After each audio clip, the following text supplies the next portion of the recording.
যেই পুরুষ অন্য নারীরে সম্মান করতে পারে না সেই পুরুষটাও কিন্তু কোনো না কোনো নারীর পেট থেকেই জন্মাইছে।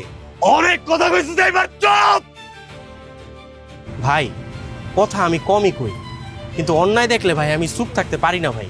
ন্যায় অন্যায় তোর কাছ থেকে শিখতেই হোক।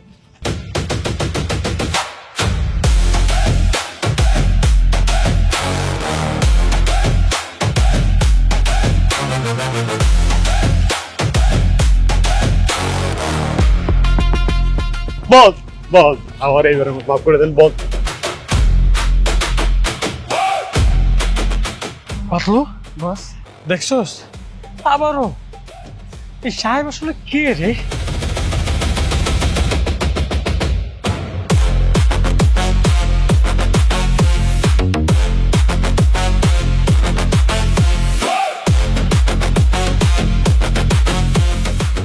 সাহেব, এখনো তুমি বলবে যে তুমি খুব সাধারণ একটা মানুষ?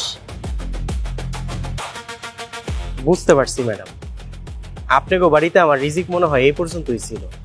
আমার আর চাকরিটা করা হইব না ম্যাডাম, কারণ আমি কে, আমি কি করি সেই উত্তরটা ম্যাডাম আমি আজকেও দিতে পারলাম না। আমার মাফ করে দিয়েন ম্যাডাম।